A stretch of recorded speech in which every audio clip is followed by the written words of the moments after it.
Candy Wilson. I am Wade's adopted mother, and Wade is my third baby. We have two other children. We were married in 1973, and we never tried not to have a baby. And it was 7 years before my first child came, which is a daughter, and then it was 7 years after my first daughter. My second daughter came, which was of course, a girl, and we still wanted more children.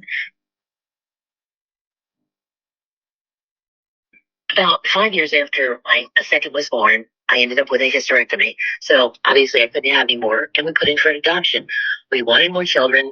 I would have loved to have a boy. That was just one thing on my mind constantly. And we prayed about it. And it came to my attention one day that there was a young girl that she had been in my Sunday school class that was pregnant.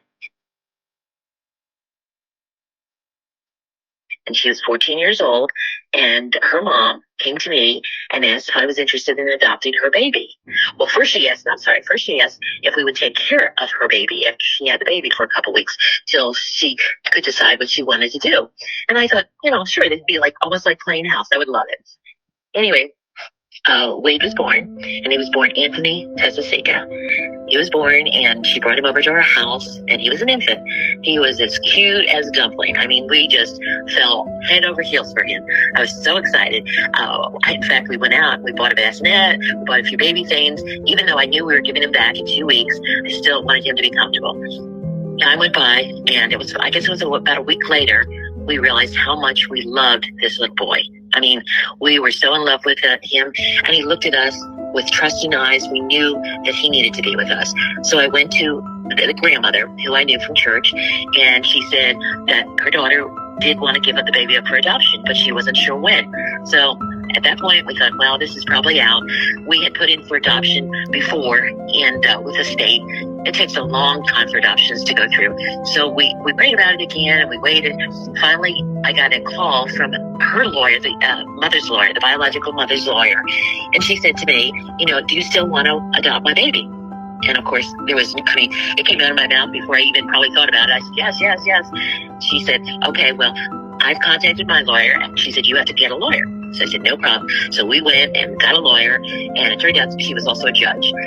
She put the adoption through, and she said, since you have had the little boy for a week, she said, that's like foster care, we can skip that, and we can go right into adoption procedures. And that was around August of the year he was born, in May. And Wade was still very, very little, and the adoption was not going to be finalized until December 22nd of that year, the year he was born. And I thought, well, okay, we've got him in our house. We went out, we got a crib, and all the things baby needs, and we were so excited. She brought him over to us, and I remember her laying him on the couch, and the three of us, because my husband wasn't home at the time, he was a salesman, and he wasn't home, and my two daughters, myself, ran over to him. I was afraid we were going to smother him. We loved him so much. And of course, that made the mom very, very happy, but also sad. I could see it in her eyes. I know she didn't want to give him up, but she felt that was the best. And, I had no problem with that. Anyway, she left, and we took over. Oh, we had clothes for him. We had toys for him, everything. He was really not able to play like the girls thought. They tried playing blocks with him. He's still little. He was still having tummy time. So Wade, he grew up and into this wonderful person. But anyway, the adoption did go through on December 22nd.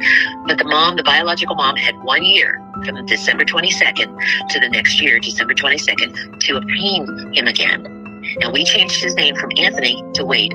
My older daughter said, no, Mom, we can't have anything like, Tom or Henry. We have to have a W. So I've always liked the name Wade. And I said, well, we'll call him Wade, and we'll name him Stephen. Even though my husband's name is Steve, we'll name him Stephen, Wade Stephen Wilson. And we all loved it, and that was great. Anyway, a year went by, and the biological mom never contacted us. But I can tell you one thing. Every time my phone rang, I was scared to death to answer it, because I just was afraid that she would call and say, I want him back. But she never did. Well, he grew up, and with my husband's job, we moved around a lot. We were in quite a few cities in Florida. And we got to one point, we had moved to North Carolina. And Wade he was a stinker. He started kindergarten in North Carolina. And Wade was always very, very independent. when he first started kindergarten, and he said, "Mom," he said, "you can't take me to school. I've got to take the bus." He's in kindergarten. I didn't want him to take the bus, so I thought, well, okay, you take the bus. I'll follow behind the bus to make sure you get to school. I mean, I was an absolute basket case. Well, I followed him to school. He got into class. It was wonderful. This was his very first day. He came home, but he didn't come home. He went on the bus, some other bus. I was frantic. My daughters, I said, I had one daughter going one way, one going the other way, and I went another way. Went to the school trying to find out where he was. Long story short, there was another child in his class that was very frightened and was afraid that they couldn't, I think it was a boy, that he couldn't find his way home. So Wade said, "I'll take you home. I'll go on the bus with you." So he went on the bus with his young boy, and the boy got off because his mom was waiting at the bus stop. Wade stayed on the bus. The bus driver saw this, and he called into the school, and so that's how we all connected again. But it had been a couple hours. I was a basket case. It was terrible. So that's one of the things that he did. But as he got older, Wade was such a delight. He always brought me little dandelions every day because we were close enough to the schools that he could walk to school, and he'd get them for me and he'd bring them in. And in fact, one time he picked a dandelion, got stung by a bee. I felt so bad, but he was such a caring child. I mean, there was no anger in him. He was always smiling. He was always happy. People loved him. I mean, he was really a good child.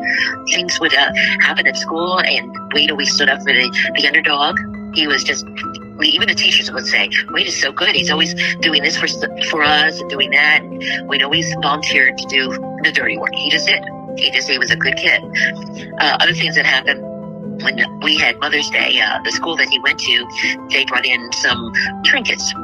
Mother's Day pins, Mother's Day flowers and everything, and the children could buy them. Well, Wade picked out something, and I said, "Well, how much money do you need?" He said, "Oh, you can't give me money." He said, "I'm buying it for you. I have to earn it." So he did something. I can't remember what it was, but he did something, and I paid him for it. And he went to school, and he brought home, and I still have it, a beautiful little brooch. And it has an arrow and a heart in it, and it says, "Mom." I wore that thing so proud. Anyway, Wade was a good kid. He was really good and very loving. Wade always came in to me when I was not feeling well, because as I got older, I had a lot of health problems. Wade always wanted to take care of me, because he looked forward to, when he came out from school, me being in the kitchen. And when I wasn't, it would upset him. But when I was in the kitchen, he would come help me cook, and he even invented some recipes on his own. He would make something, and believe it or not, they were amazing recipes. My husband couldn't believe it. I couldn't believe it, because he was very young at the time. He was 7, 8 years old. We would eat the food, and everybody would say, "That is so good." So I really thought he was going to be a chef one day. That was some of the things he did. And Wade loved to go camping. Well, I wasn't a camper, but my husband loved to camp. And so he took my one daughter, my middle daughter, because the older one had gone to college. And he took Wade and my daughter up into the mountains in North Carolina, and they went hiking. They had a great time. They were out on like a 10-mile hike. Halfway through, Wade got so tired, my husband carried him on his shoulders. And they came home, and he said, "Oh, I'm so sore." Wade had an amazing time. The only thing that happened, and I'm so glad I didn't know it at the time, about a week later, my husband told me they were walking by a river, and it had been raining, I guess, and there were a lot of rapids. And Wade was standing on the edge on the bank of the river. And my husband kept saying, "Wade, get away from there. You're going to fall in, and you're going to hurt yourself." Well, he was a little boy, and he would get closer and closer. Well, sure enough, he fell in. And the current started taking him downstream. My husband, he said, I had to keep, calm about this and think what I was doing. So my husband ran downstream a little ways where he could grab him. And sure enough, Wade came by, and he grabbed him by the shirt and pulled him up. And Wade was coughing. Now, Wade swam at this point. But, when you're in currents, I'm sure it's hard to swim. But my husband got him out, and he was okay.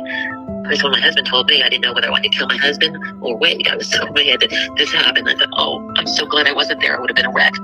But anyway, that's just a few things that happened. My daughter reminisced many times about things that with Wade. When my 25th anniversary came, I've been married 51 years now, and when my 25th anniversary came, my elder daughter, middle daughter, planned a 25th anniversary party. Wade was about 2 years old at the time. And my husband and I went out shopping, and we were out. When we came back, there was a surprise party. They had a pastor there that remarried us.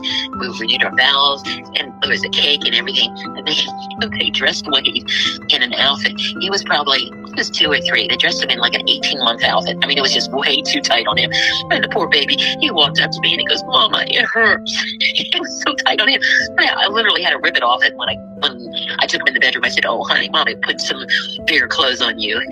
But they loved him so much. I mean, my older daughter, used to come home from school, and the first thing she said wasn't, "Hi, Mom. Hi, Dad. I'm glad to be home." It was, "Where's Wade?" It was always, "Where's Wade?" You know, my middle daughter grew up with Wade more than my older daughter did, and they would go out in the back of the apartment we lived when we were looking for a home up in North Carolina. We lived in these apartments, and there were some blackberries that grew behind us, and Wade and his sister would go out and pick these blackberries and bring them in, and we would make pies and little cupcakes and loaf bread and everything.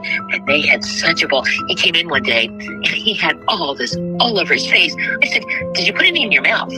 They were in his eyes, they were on his forehead, they were on his cheek, on his chin and his mouth. He had so many blueberries. I thought he was going to be sick. But anyway, he loved that. He had so much fun. We used to take him fishing in one of the neighborhoods that we lived in, that we had fish. By this time, my middle daughter was off at college, and we used to take Wade periodically fishing, and he would have such a great time. He didn't have to catch anything. I mean, he didn't have to catch it. He would just sit there and tell me about the fish he's going to catch, and tell his dad, "This is great, Dad. You know, I love it." I mean, he could put the worms on the hook or whatever they were. You know, I just sit there. I'd sit there with the bug spray. That's all I would do. But his dad and Wade had a great time. They would fish for hours on hours. There was one time Wade came up in school, and I think he was probably in 7th or 8th grade, and he came in and he said, Mom, there's a big snake outside." And I thought, "Oh, I'm sure he's exaggerating. It's probably not that big." I went outside and looked. It was the largest copperhead. No, it was a water moccasin. I'm sorry. It was a water moccasin, the largest water moccasin I'd ever seen. I'd never seen one so big. I called my husband. He came home from work, and the neighbor next door. They tried to kill it. It was huge. The snake's head was as big as my fist. And Wade wanted to get closer and closer, and I'm pulling him away. "Wait, don't get too close. Don't get too close." Wade had no fear of reptiles or dogs or anything. It was just that way. When we went to the zoo, he would stand by the giraffes, and they would lean over the fence and lick his head, whatever it was. It didn't scare him. No, nothing. The only thing that frightened Wade was when we would swim. My husband always used to throw my 2 daughters up in the air and then catch them in the water, and they just loved it. Well, Wade said, "Me next, me next." So my husband picked him up, threw him up high, while his arms flared out and his eyes got as big as bugs. He was scared to death. He got in that water and he said, "Mommy, no more, no more." He was so scared. And at that point, I realized he is not too much of a daredevil. And we would take him to Disney, and he would go on Splash Mountain. He would be okay. Thunder Mountain scared him a little bit. He didn't like Space Mountain. But as he got older, he did go on Space Mountain. That was one of his favorite ones. As he got older, he'd go on with his sister. They'd stand in line, and I would sit outside because we had annual passes. So I'd watch them. They'd go on this thing for 5 or 6 times, and I'd say, "Aren't you guys tired yet?" I mean, I was getting tired watching them. They had a great time. We love him so much, more than you can ever imagine. I hope and I pray every night, almost that this is a nightmare, that I'll wake up from this. I love him. I miss holding him. I know he's a big boy. I know he's not a baby anymore, but I miss holding him. He's still my little baby. And I'll always remember the day that we adopted him. We changed his name. My mom and dad were alive at the time, and they came into the courtroom, and my husband was there, and my 2 girls were there, and of course myself and Wade, and I had him on my lap, and he was just playing with a keychain. And when the judge said, "Well, he's now yours, for better or for worse, sickness or for health," and I never thought there'd be a worse like this. The only other one that I could think was bad was Wade was up in North Carolina with us, and I put him in his sleeper because he's still little. He's probably about 4. Put him in his sleeper and tucked him in, and we always prayed before we went to bed. And I sang to him, "Jesus loves me." And I can't carry a tune for anything, but he loved to hear me sing. And I laid him down. I was looking at him, and his lips were turning blue. And I got nervous, and I screamed to my husband, "Come in, quick, quick." And I said, "Look at Wade's lips." He said, "Oh, no, I think he's fine. He had a lollipop." And I said, "No, we brushed his teeth. He's fine." He's not fine. I said, "There's something wrong." So I started watching him. He's laying there, and he had labor breathing. And, I guess moms know things that dads don't realize. And at that point, I grabbed him, and I said, "We are going to the emergency room." got in the car. Sure enough, he had pneumonia. Had to stay overnight. They did an IV with antibiotics, and oh, that was the scariest time because I thought that I was going to lose him. I really was. Yes, he was adopted, and he didn't grow under my heart, but he grew in our hearts. He knew he was adopted, and we had a closed adoption. We tried to make this as easy as possible for him. I told the biological mom that she could write him a letter, whatever she wanted to do, which she did. It was a beautiful letter. She wanted me to read it. And she said, we gave the Wilsons you because I was too young, I couldn't afford to raise you, and just beautiful things. And she said, you can give it to Wade whenever. We thought 18 was a good time. He was old enough that he might understand it. And it turned out, when he was about 15, 16, he started having an identity crisis. I could see it. That's when his hormones were changing. And he kept saying, well, why didn't they want me? And so at that point, we gave him the letter. And I said, if you want to meet them, I will take you. Your dad and I will take you to meet them. I have no problem with that. I said, honey, we love you. And we always know you love us. But if you want to meet them, we will do that. No, I don't want to meet them. I'm not interested. So, I kept asking him. And I didn't want to make it hard on him. But I didn't want him to think he was making it hard on us. So, but he didn't want to do it. We kind of left it there. And I think he still had an identity crisis for a long time. At that point, I remember saying to Steve that we need to see a doctor. And we took, of course, insurance, you have to take him to a family doctor first, which we did. And I told the doctor that felt like Wade was changed differently. And of course, he kept saying, no, he's a boy. And I said, look, I have a good intuition about him. I said, are you sure it's just a boy thing? I said, he seems to have, his personality. I'm worried about him. No. I said, should we get into a therapist? He said, oh, no, there's nothing wrong with him. So at that point, I thought, you know what? I still don't feel good about this. So my husband, we got into another physician, and he said, well, if we feel something's wrong with him, then maybe there is. Let's go to a child's psychologist. So we did. And of course, that's when the diagnosis Wade with bipolar. I knew there was something wrong. We got medication for him. It was real good at the beginning to take it, but then as he got older and started feeling good, he didn't take it. Anyway, I do love him, and I hope you guys love him like I do. He's a good kid. He's a good guy, and he would never do this kind of stuff. I just know he wouldn't. And I know him. I know him more than anybody in this world. I know my son. And that's it.